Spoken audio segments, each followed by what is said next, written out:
Hello and welcome to episode 193 of the Phil Swallow Show, also live as the Phil Swallow podcast. It is, April the 27th, 2026, and a very good day, good evening, or wherever you might be, a good something to you all. Got DJ Puff III, who's been doing loads of digs lately. Follow his channel and you can find out what he does. And hi David. Very quiet today. We've got 8 people on at the moment. So I've not had any apologies, and welcome to you all. Hopefully you can all hear me and everything's connected up. I say that because the software that I use, which is Ecamm, they've made a few changes to it. Part of which they want you to buy the next version up, which it's double the price, so that's not going to happen. Yes, I hopefully everything will be okay. If you could just confirm that you can hear and see as per usual, that would be great. So I hope you're all doing well. We've got some pretty consistent weather at the moment. It's getting slightly warmer in terms of the wind, and it's dry. Almost gone from having loads of rain in the winter to it being too dry now. Evening, Carol. So, yes, I've an odd pattern of releasing videos this month. One right at the beginning and one pretty much at the end. And don't get me wrong, there's been a lot going on in between. And I'm hoping to rectify that and get a few more out in the coming weeks. I always wish I could release more. And then when I look inwardly at some of the things that I have to do that are all, or many of them are local history related, connected, and quite committed. So I'm on the council of a couple of big societies, and with that comes tasks. So yeah, it's going to be one of those maybe for a little while. I've got a very big talk that I'm giving next month in Sanderstead, and I'm prepping for that, and that's going well. So once that's out there, which is the middle of the month, and then I've got to talk the week after, and then it should hopefully get some sort of sensibility. Got some crap news. Addington Palace Golf Course are close to covering up Addington Spring at the top of the creek, and you're fuming. Right, well, I'm going to put that add to broadcast there. So I've seen that you've been doing lots of digs, and is that something they should get permission for, covering up a spring? It sounds like they should. So yeah, I mean you're doing a good job crusading and obviously finding out artifacts and things for local history. So well done there, my friend. So in terms of what has gone live, well, I finally got the pronunciation, and when I put 2 and 2 together, it made perfect sense. Glendalough or Glendalough lake. But I was calling it Glendalough, whatever. So apologies to my lack of preparation and research as to how to say such things. I've got a cup of tea tonight, that makes a change. Evening, Andy. Hope you're doing well. Thanks for your nice comments earlier. If you cover a spring, won't it just spring up somewhere else? I don't know, will it? I mean, this is obviously spring as in Spout Hill, that kind of area. That's where the Addington Palace Golf Course is. So I guess that's where that is all centred. So what else have we got? What else has been happening? Easter happened. That been and gone, and it was a bit of a family time. Actually, I had plans to do stuff relating to history stuff, but it ended up being full-on family stuff, and it was really good. I recommend it.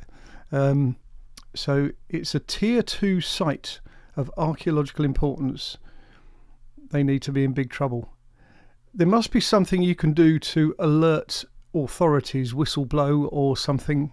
I would have thought there to highlight it, because we can't have people just riding roughshod over all this. Ramsey's just recovering from completing the marathon in under 4 hours. Well done. I'm sure there's a punchline there somewhere, but I'll wait for it. So a couple of things so I'm very good at having a plan for stuff, and then the execution is somewhat a challenge. But I've always got the ideas, and very often they're in lists of things to do. And the one that I'd planned to do for months was sell some old gear that I absolutely don't use anymore, typically relating to the studio type of photography that I used to do. But some of it is kind of video stuff as well, that again, it's not vlog type video gear, and I can't see myself pursuing commissioned video work of the like. The gear that I will keep are my lights and stands and things so that I could record interviews, because that's very much part and parcel of what I do.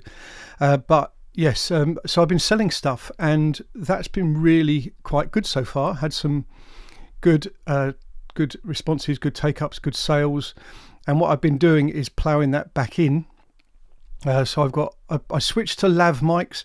This trend, I haven't got one nearby, this trend for holding up a mic and talking into it, or clipping it on here, there and everywhere, it's become a thing. I think it's almost like a TikTok thing. You see them everywhere. And I clipped mine for months, maybe a couple of years worth of videos, to the strap that went across the chest on my backpack, if you like, because then it's central, and it generally worked okay. But I was applying some critical listening to the audio on my videos, decided it wasn't good enough. So I've gone back to lav mics, so kind of hidden under clothing and taped and all that sort of stuff. And I bought myself a new lav mic, using some of the money that I sold. So I've got a Sanken COS 11, which is an industry standard natural sounding mic. Haven't debuted it yet. Hope to be filming later this week, and therefore we'll get an idea then. But I did do a test recording, and it's really nice. Right, there we go. We have the punchline to Ramsey's sub 4 hour marathon. It was a marathon watching experience, starting at 9 a.m, finishing just before 1. Well done. Evening all from Martin. Another glorious day weather-wise. Open with some rain tonight for the garden. Yeah, and hi to Merlin's cat. Yeah, we're having, this Open Reach do the infrastructure for BT. We've got Sky Broadband, and they sent a thing around saying that they were going to upgrade us. They've done the fibre work to the cabinet. They need to lay fibre to the house, and that was booked in for the 9th of June, I thought. But anyway, some guys just turned up today and started digging up stuff, and they've done half the lawn and the pavement bit. And of course, that's exposed just how dry the grass is out the front. I didn't realise, but I'll have to put some water on it when it's all been put back, just to help it grow back again. So yeah, that was really just quite look quite straw-like almost. Iron Age settlement there, pottery, evidence of, I can't read that, saying ironwork back to adding some village hundreds and hundreds of years. So obviously, yes, at the bottom of Spout Hill you've got the forge, the blacksmiths, that have been there for at least 300 years. So I guess it all connects to a degree. I used to regularly do a marathon, then they changed the name to Snickers. They've done a lot of that over the years, haven't they? Changed names of confectionery and chocolate bars. Some more than others. So yes, gear sales. What else should I buy? A printer. A laser multifunction printer. Our other one of the units, one of the components of it was needing replacing. We'd had it for 14 years. It was going to be an uneconomical repair, so bought another one. And again, effectively that's free because that's going to be paid for by gear. And I've also pre-ordered the new GoPro because I was going to change my rig to a gimbal and a Nikon camera, much more kind of cumbersome. But it would have been better quality. GoPro have gone out and brought a new line of cinema type cameras, slightly bigger than the GoPros that I use now. So I pre-ordered one because I still like that form factor. If you're in say Croydon, if you need to put your thing in the bag and run or whatever, for whatever reason, then it can be done quite easily with a GoPro, less so with a big rig. So there we go. Ramsey, you've got DJI mic, connects your iPhone and Osmo Action Cam. Yeah, broadcast quality, bigger sensors, 2 camera lenses. Yeah, they're doing a weird thing where you can shoot in 8K and edit down to 4, subject to storage and battery life and all those things. But sounds very good. Just been installing surround sound, and I never knew there was such thing as banana plugs. Oh, indeed there are. This is the thing, you see, once you start digging and delving in these various industries and the specialist areas. Good thing is now that Google AI or something will give you the results, and very quickly, worryingly quickly with some of these results. I looked on something to do with Sanderstead Court today, and they listed it's like bullet points. I don't know if you can switch off Google AI, but it provides the answer in sort of subject bullet points. And in one of them, it linked to, I think, a Wikipedia page and one of my videos. So I'm hooked in to Google AI, whether I like it or not. Listen to me in glorious surround sound. Love it. Thermal printers are good and cheap if just printing black and white, say for speeches. Yeah, so our printer journey has been interesting, because when we had a problem with the colour one originally, so we've got 2 multi-function laser printers. One's mono, one's colour, the new one. And Sue does loads of printing of scripts, and we got a high capacity toner for the Xerox machine, and that's great. But yes, I wouldn't, if I had an inkjet, it would dry up all the time, because I print in bursts. Like I did I haven't got it near me. I did my first in-person walk this weekend. Thank you for those who came along, and we had some fun. But I needed to print stuff off, and I needed it to be better than just the standard sort of mono output. So that was great to get good quality from the new printer. Evening to you, Porno Pigeon. I don't know how to pronounce that. Porno Pigeon, but anyway, evening to you, matey. New car has Dolby Atmos with 15 speakers and over 700 watts of power. I'm going to put this up. My wife has to call me in while I listen to music until late at night. Next time I'll dial in and do it from the car. How is there room for 15 speakers in a car? Sounds very interesting. Yeah, Google question, then append AI, and it doesn't waste electric and water on AI. Yeah, jury is still out on AI. What I don't like is the consumption of components that make them scarce or highly priced, or both. The average person in the street who might want to buy a little flash drive for their PC or whatever, the prices are just going up ridiculously. So, so whether you want it or use it or not, you kind of have to pay for it. So yeah, I don't know where this is all heading. But yeah, just very quickly going back to the walk. So it was great fun. We had brilliant weather, and it was about an hour, and probably went to about an hour and 3/4, leisurely pace, and we didn't rush anywhere. And there was a little bit of sort of rough ground that we went up towards the site of the hangar for Hamsey Green airfield, but it wasn't too bad. So what I'm going to do is sort of hold fire for now. My website has a permanent link, as does this QR code in the corner. I get these directions wrong. QR code. This is really hard to do it, Mirror. In the corner there, QR code. One of those is to sign up for the walks.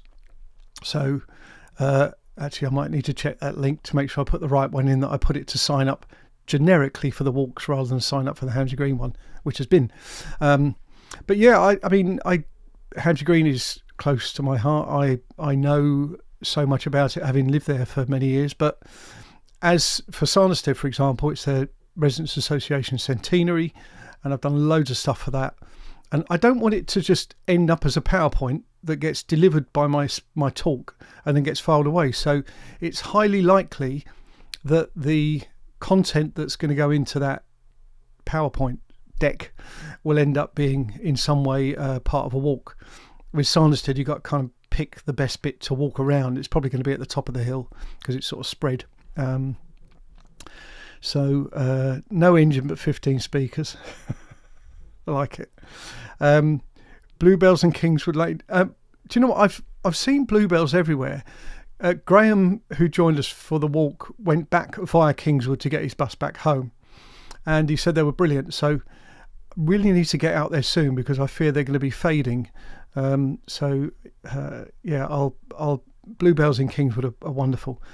Due to join for the walk but have had gout. Well, I feel your pain, and hopefully you can take something and help that. And maybe come along to the next one. I mean, we've got bluebells in the garden. I've seen them on the sides of roads, and a good year for bluebells, probably because it was we had the warm summer, warm summers nowadays, and then we had the nice kind of damp winter and spring, nice growing conditions for the woodland plants. Does Hamsey Green really exist? Well, wrong one. Let's go back to this one. Good point. Well, and I observed your comment there, Andy. Well, it does, and actually, even on the oldest maps that I could find, there is reference to Hamsey Green. I think possibly there was a toll gate or something on there. I may not be 100% sure. It was certainly a main trading route that went all the way through from Croydon across to, down to Oxted and all the like. So it was worthy enough to have a route there. There was a big farm, lots of land. So I think it is a thing, a place. Bluebells at the back of the Lion Lodge were beautiful. Then 2 days later, they were all gone. Future foxgloves too. Lion Lodge, yeah, nice up there. So, yeah, what else have we got? What else has happened? I'll cover quite a bit of it. Oh, one thing, this should be seamless, but you can get these sort of email services, and I can't think of one now. MailChimp, those kind of things where you do, kind of newsletters and marketing mailings.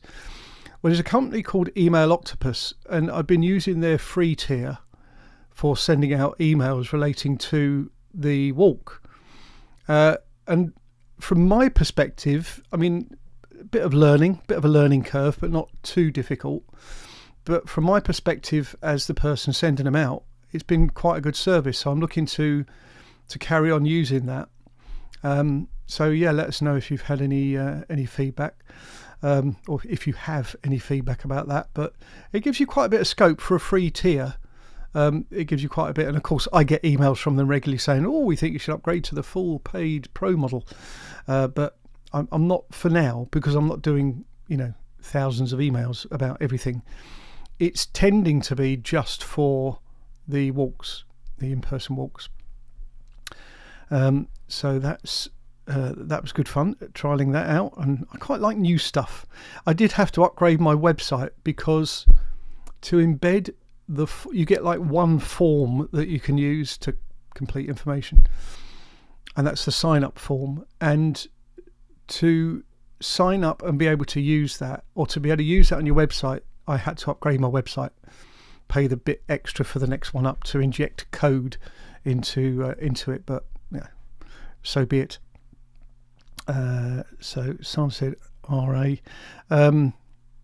Still having quite a bit of my time with dear old mum. She's still struggling a bit and very, very frail. And I know I'm not the only one who's been there at some point.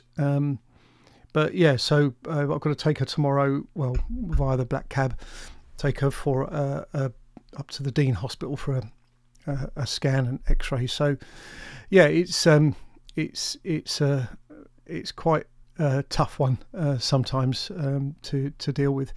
But yeah, I've got good support from family and friends around me. So now, something else I noticed the other day, and we mentioned earlier on, was it Merlin's cat you mentioned about? Yes, banana plugs. So not a euphemism as far as I'm aware. So I noticed on Friday night, so I had a good day Friday. Various things happened that were good, and I was looking forward to Saturday morning going out giving the talk, or going out for the walk, and I noticed the top of a screw sticking out the tyre in the car. I thought, that's not ideal. It didn't look like it was losing any air. So I carried on regardless, checked the pressures in the morning, and they were all fine. But after the walk, I took the car down to Raisbury Tyres at Whiteleaf that have been there for years, and the guy pointed out that I've got self-sealing tyres, Seal Guard they're called.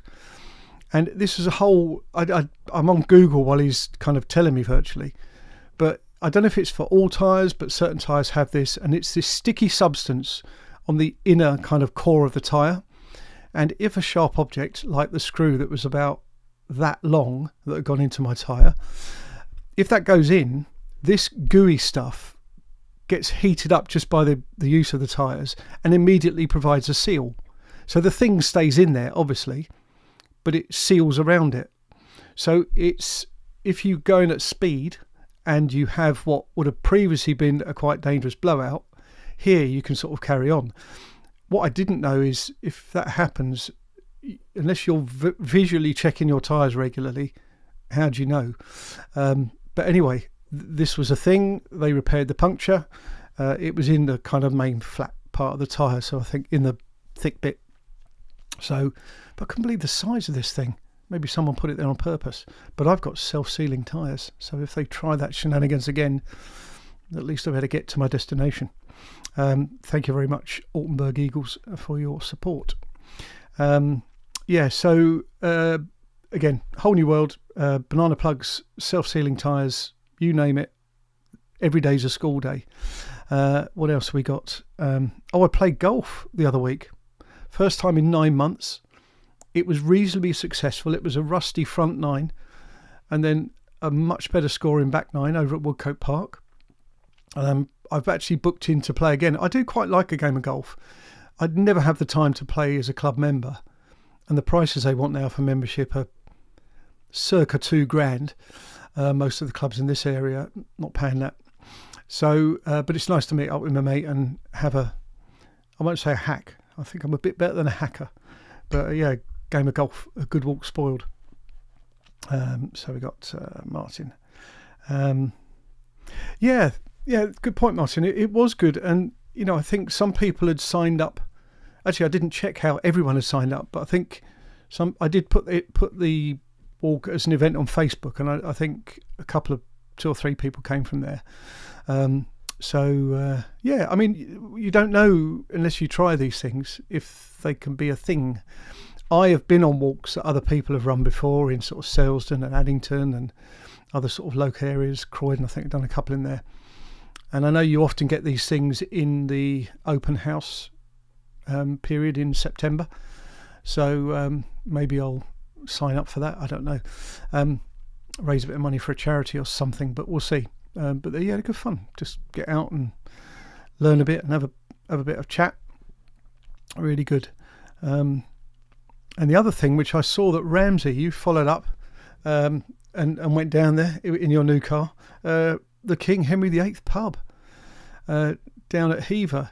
So we were looking to go out for a lunch because it was our 10th wedding anniversary last week. And I sort of knew of this pub, but I'd never been there. And I suppose I'd thought that it would be rammed with tourists most of the time. And it is quite busy with tourists some of the time, but it was fine. We went there Wednesday. It was, we'd booked up, but probably didn't need to. So if you're in some sort of easy-ish reach of Hever, I would recommend the Henry VIII. Good menu and not ridiculously priced. So some places now you're going to be paying 22 quid for a cod and chips. Here it would be less than that. So, their 22s would be the 14 to 18 range. I don't think they're a chain. But yeah, service pretty good. Nice surroundings. There was a bit of mayhem. There's a school nearby, and there's a car park opposite for patrons only. So we parked in there because we were a patron. But when we came out of the pub, it was school pickup time, and the cars were everywhere. And they shouldn't be there because they weren't patrons, but obviously school pickup, and the parking was some of the worst I've seen. And people were finding that it was more important for them to get their own space than to let me out so they could potentially have my space. Very weird, the human being sometimes. So where are we? Recognise that. Did you go to the castle too? No, not this time. Have been many moons ago. May give it a trip out. I like to go to these places when it's quiet. So during the week will generally be quieter, although you might get the odd school trip and that, but they're normally, you know, quite well managed. So yeah, maybe that's another thing. We'll just take a trip out there. Is Hever Castle? It's not National Trust, is it? I don't know if it's just its own thing, because places like Penshurst and Chiddingstone, all that nearby, lots of castles. I don't mind cold tea. Look. So yeah, so it's been, as I say, a real mixed bag lately. Just trying to juggle things, spin plates, buy gear, sell gear. Oh, I had one situation. Sold some backdrops. Originally I put them down as collection only because they can be a bit fragile, and the person who bought them said, can you package them up and send them? And I packaged them as best as I could, parcel force, and they arrived damaged. So they were disappointed, I was disappointed. Long story short, I refunded her the whole amount and put a claim in with parcel force, and they settled it except for about 60p. I didn't even read the small print to see what that was all about. But fair play to all concerned, but yeah, disappointing really. You know, I'd rather not have to make the claim, you know, that they'd actually done the job to start with. We liked it at that pub. I recently took drone shots there. I'll WhatsApp them so you can show the others. Cool. Okay, yeah, sounds great. Yeah, I mean, it's that really lovely roads around there, because they're not quite narrow country lanes. You do have to keep your wits about you on some of them. And they're this weird thing where it's a narrowish road, but it's 60 miles an hour. I've never quite worked that out. The only time I'd drive faster in those sort of in a country lane is probably up in East Anglia, where they're more open. You don't perhaps have so many hedgerows on a lot of those. Been to Hever a few times in the past. At the pub, going to Hever Castle with cousin. Yeah, it's Anne Boleyn, isn't it? Is that the story for Hever? I believe it is. I don't know a lot about some of this main history. Just kind of bury myself in the local stuff. Amazing what I found out on some of the aerial photography sites. I think I have used them on here when I've done screen shares. But there's this nice mix where you've got the top down bird's eye view, and occasionally there's the oblique view. And those, most of the top down ones are 1947, that sort of time after the war. The oblique views can be anything. I saw some from the 1950s, pin sharp they were, really good. Aero films typically. Other one was from the 1930s, sort of showing Crowhamhurst and those sort of areas. Really, really nice. And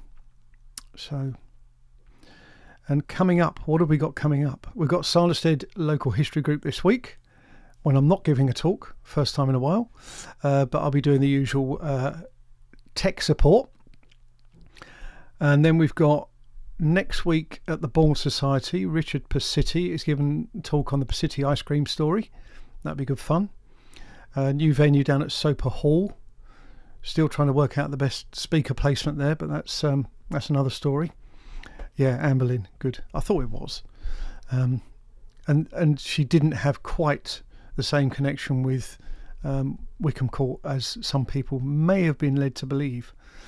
I believe also, so towards the end of the last show, I spoke about Selsdon Park.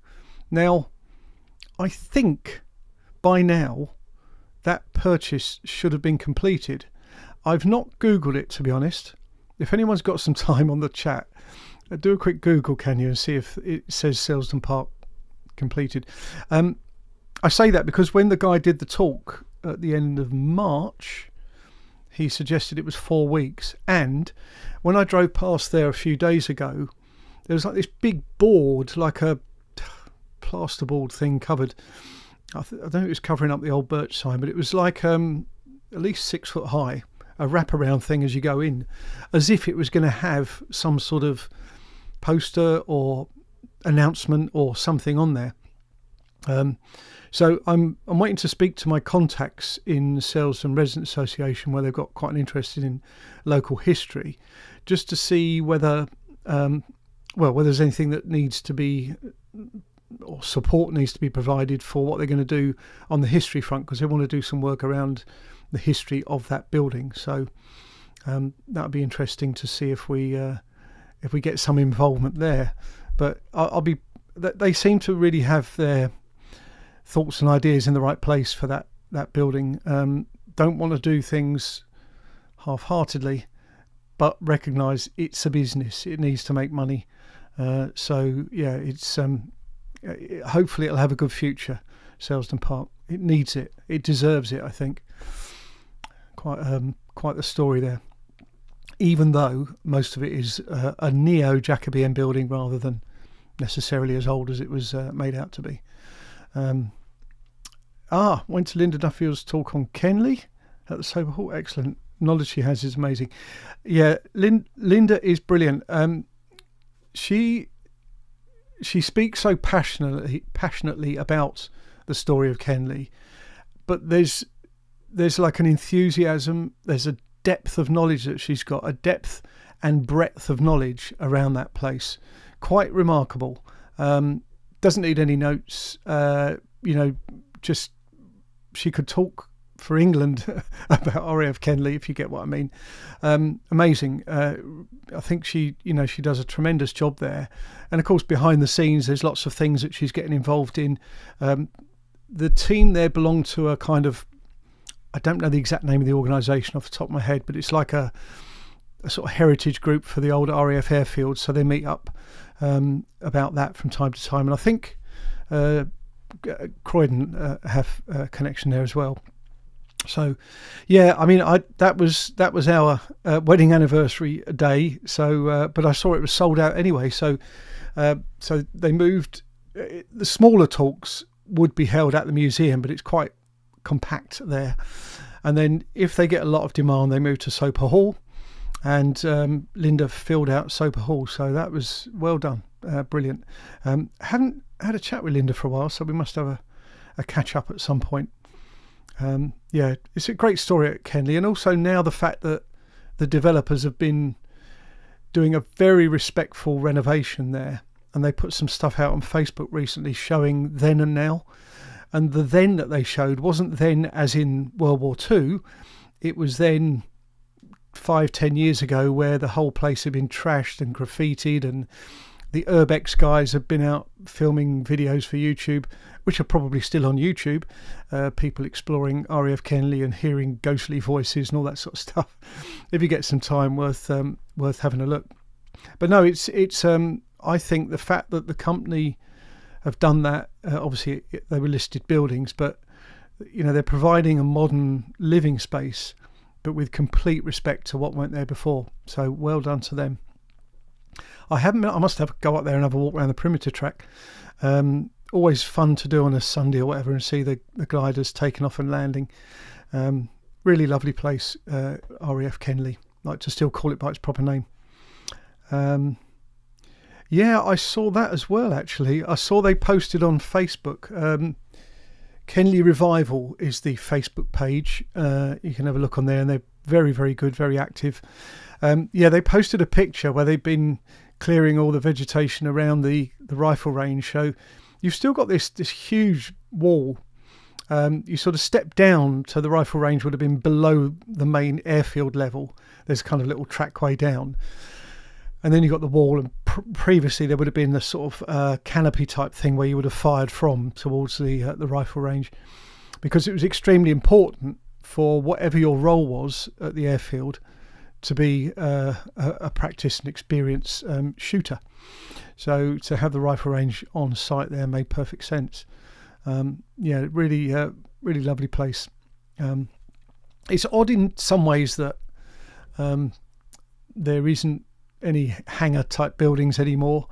If you go to places like Duxford, Is that the one? Is that the one in Cambridgeshire? I think it is. I was thinking of Dunsfold, but Duxford. They've got the original, I think, Belfast Truss hangers or Bessonneau hangers, one of the two or both. Really quite amazing. So, but Kenley doesn't have those. It's got storage for the gliders, and obviously the officers' mess, which I refer to, that being renovated. But the airfield is as it was when it was an operational airfield. The runways are there, the grass is there, the Perry track's there, and it's just great fun to be there. Book a trial glider flight during the week when the Glider Club operates. People that come very friendly. Linda said that to me, Ramsey, once. You should go up in a glider. I'm not so sure. I'll never say never. It might happen. I think there should be a TA equivalent for drone pilots, given how modern warfare is changing. Yeah, I mean, the whole drone thing is incredible, isn't it? I think that the DJI Mini is a bit different to some of the drones that have been used in combat. However, technically they're very similar in terms of what you have to do and yaw and roll and all those various things to control it. There's a tiny bit of warmth still in the tea for anyone who's interested. Send Sue up as a gift and see what she says. Love it. Yeah, that's a good one, actually. She'd probably pass it to me and say, no, you're having that. Many happy years cycling around Kenley Airfield as a child. A lot of people have said that they would take their kids up to learn to cycle up there because you've got that lovely ground and all the way around, so really nice. And of course you've got the blast pens all the way around, which occasionally they open up and you can have a look inside, all part of the story, so really good fun. So yeah, I'm just thinking what talks. I've got a talk. I need to check my diary. The talk I'm giving in May is Benjamin Beeson, and won't require much of a refresh. Looking forward to that. Down at Cromehurst Golf Club, one of the Probus groups. I have got in the diary, and I did stop updating you on this because it was never happening, the water history for Croydon. So the story of how we went from water being retrieved very primitively to a clean supply. I'm going to start filming that this week. Okay, Friday is going to start filming. Now, I don't know, I'm sharing this with you, the audience of this show and the recording, because at this stage I don't know if I'm just going to release one humongous video with all the locations, or I might just do it in parts, because the first part is quite succinct. It probably depends how much footage I think is needed to tell the story, and if it ends up being just about 10 minutes or 8 minutes or something, I might just save it up. So I just want to kind of get it out there, but I also want to get it right.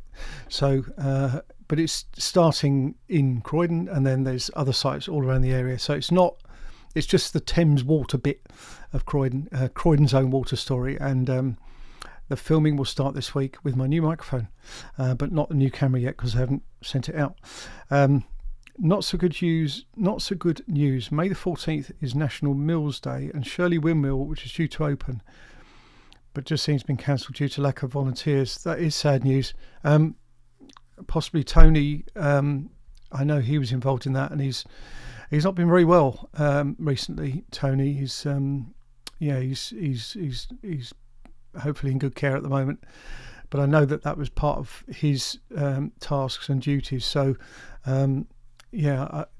hopefully they'll get some other people along a program of open days throughout the summer. Fingers crossed. It's all of these organisations. There's a number of different factors. You know, often it's at the later stage of life that people get an interest maybe a bit more in this, and we start maybe looking back and reflection and nostalgia and all those kind of things. But you need to have that continuity as well. So it's hands and bodies and people that can kind of pitch up and do stuff, but obviously it's the organisation around it and making sure there is that continuity, and it's not easy, so I think there's probably a bit that the organisations themselves can do to keep kind of flying the flag and seeking support. And I know for the stuff that I do, I might be the only one that does some of the technical things in these when we have an event, like an evening forum. But I am more than happy to train people with what I know. I'm writing a guide at the moment for setting up the audio so that there's at least something that's standalone and can be referred to, so on and so forth. But yeah, it's if you have a bit of time to spare, and it might only ever be that on the night, once a month or whatever it might be, that there's an event, that you turn up a bit earlier and help set things up or pack things away or whatever. There's not much to it, but it's those little things, those little jobs really help to just make sure that they keep going, because once they're gone, often they're gone. Many societies have just finished and packed up because they've not had the core of people to keep the thing going, so it's quite sad. So this is my appeal, and feel free to private message me at any time. What's it all about? What will I have to do? What will I be on the hook for? Because it's almost like it's not as bad as that. It's just that, are you someone we could call upon occasionally to do this or that? In my time, I can't commit to having a role, a named role in one of the societies, because I just couldn't give it the time. But I play to the strengths that I have got, which is, I can do running around and setting up and plugging in and, getting on the phone and liaising with the printers or whatever it might be.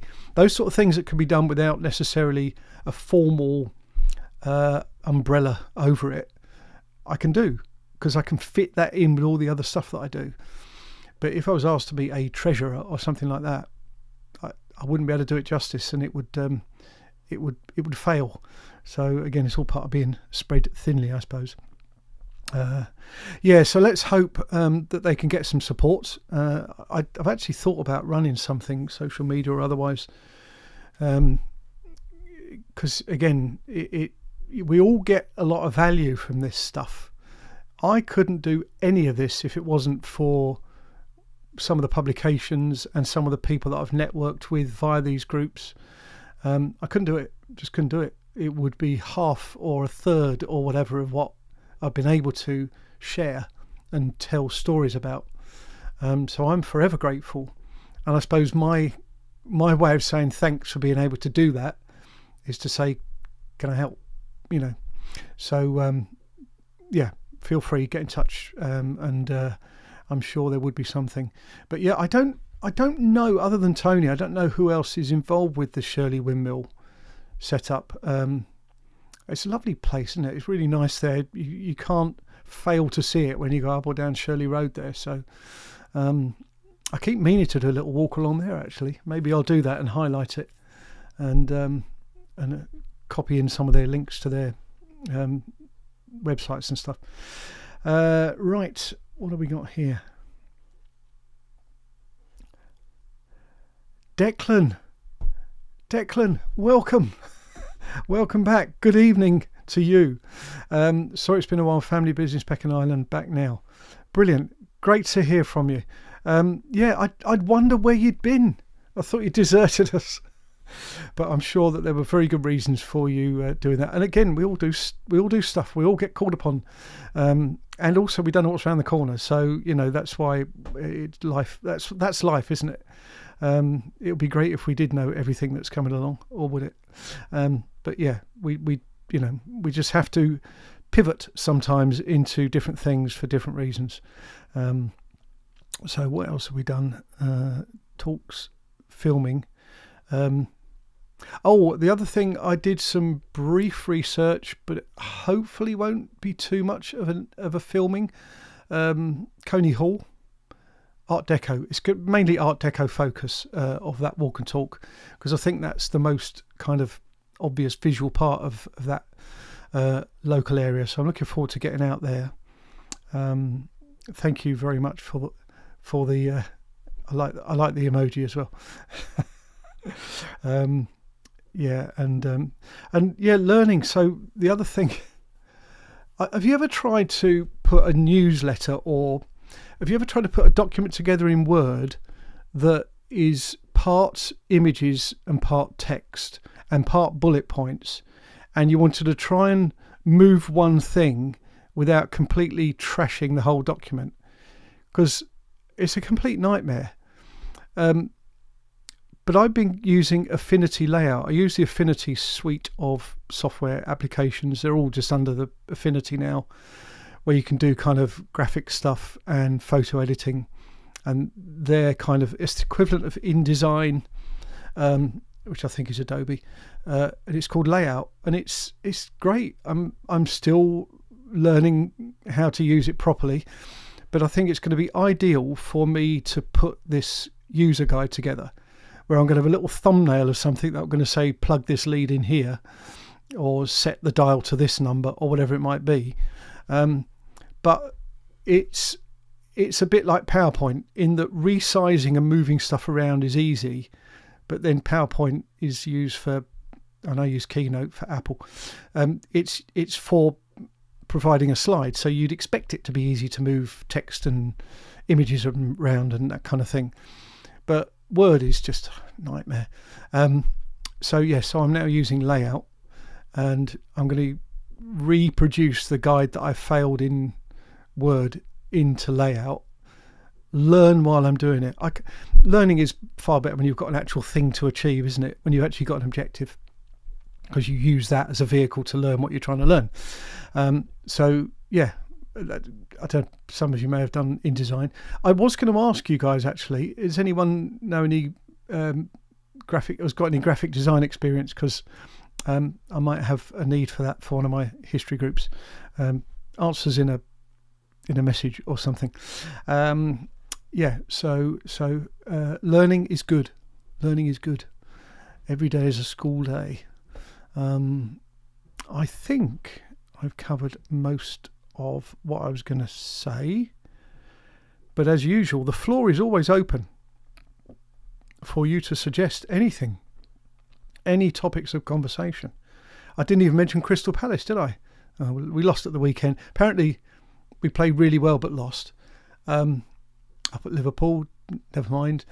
But we are in the semi-finals of the UEFA Conference League. So away to Shakhtar Donetsk on Thursday in Poland. I'm not going. And the week after home. And hopefully the aggregate of those two games will have enough to go to Leipzig for the final, where I hope to get a ticket. I've got a hotel booked. I booked it last summer. How's that for confidence? But yes, there we go. That's the plan anyway, that I'm going to go to Germany. Random interesting historical fact. Next month is 100 years since the general strike. All ages have their troubles, don't they indeed? And as part of the research for the Sanderstead Centenary, it's been interesting how, not just what they would have put in the minutes, because obviously a lot of it is very local about stuff going on in Sanderstead, but you get a kind of picture evolves about how things have grown in 100 years. But to back up some of the research, I've been looking into the newspaper articles that kind of cover some of those stories, and I'll occasionally just look at other stories on the page of the newspaper article that I've got up, and you often see similar things that we have today many years later. And at least Palace got a goal. Yeah, very controversial one, but we did get a goal. And Spurs won for the first time this year. Yeah, I'll be honest, I'm not convinced Spurs are going to have enough to rescue themselves.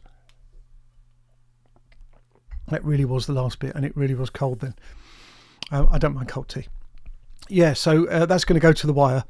I think we can safely say that a large club with a stadium of 60,000 seats is going to be playing Lincoln City next season. And Charlton Athletic, and I won't read all of them. But yes, it's going to be interesting for one of them. I mean, that might help, but it depends. It's all about the next game now. Last weekend they were saying, it's all about what happens on Saturday. They both got the win, so it didn't really change much. I think Forest are clear now. Leeds are certainly clear. So yes, it's just down to those two, which is quite something really. May the best team get the most luck. Yeah, quite a big bump downwards that will be. What else might we have? What do we normally talk about? We talk about TV sometimes. We watched anything worthy lately? Can't think. Been watching that 2026 sort of send up thing, which is all right on BBC iPlayer. Still watching the morning show on Apple TV. Honestly, can't remember. It's just the way things are. Never over until my wife sings. Cool. Where is the Palace match? Aren't they from Kyiv? Yeah, it's in Poland. It's in Krakow. And I think the good thing is, from a Palace perspective, is that as well as getting the official allocation of tickets that the club will sell, you can pretty much get a neutral seat anywhere in the ground. And I guess what you would do is gravitate towards where the Palace supporters will be. There was a quite sad thing. Someone said, do they have like an ultras group, you know, the organised fans with all the chanting and that kind of stuff? And they said that they don't, because anyone over the age of 21 has to sign up for national service for fighting Russia. Quite a sad take on life, really. So I guess they've got a younger set of supporters and maybe an older group. But yeah, I hope that conflict gets resolved in the right way fairly soon. Oh, I saw the Michael film last night. Looks better than expected. Okay, nice one. Consistent stuff as friendly as usual. Haven't tried the new. Yeah, yes. We haven't tried that. That's the Japanese restaurant, isn't it? Yeah, we'll get there at some point. And Declan Ramsey saying he hopes you're well. Or Declan saying, you get the idea. Okay, right. Well, I think we're done with the sort of things that we normally cover. It's about the time that it normally takes, maybe a bit less. But I do forever thank you for giving up some time. I'm going to try and type this right first time. Once again. Oh no, I did make a mistake. Look at that. It's because I've got the keyboard. What did I do there? I think I just managed to completely mess up a very simple word. There we go. Thank you all once again. Has that gone? It has. Brilliant. Yes, thanks very much, guys. I really do appreciate this. Thank you for your support on the channel. And I, again, will hope to get the videos out a bit more regularity. Very hard to say, like some YouTubers, every Wednesday and Sunday, or every Sunday or every Thursday or whatever. I can't seem to commit to that. But then I perhaps do a bit more than just a vlog, I suppose, because in the edit, anyway. Change the background colour each month to make it easy for us to reference your recordings. Background colour on the lights. Maybe, yeah, or on the emoji. I do play around with the graphics sometimes that I post, but anyway, yeah, good. Right, thanks guys. Look after yourselves, and I'll see you in the next one.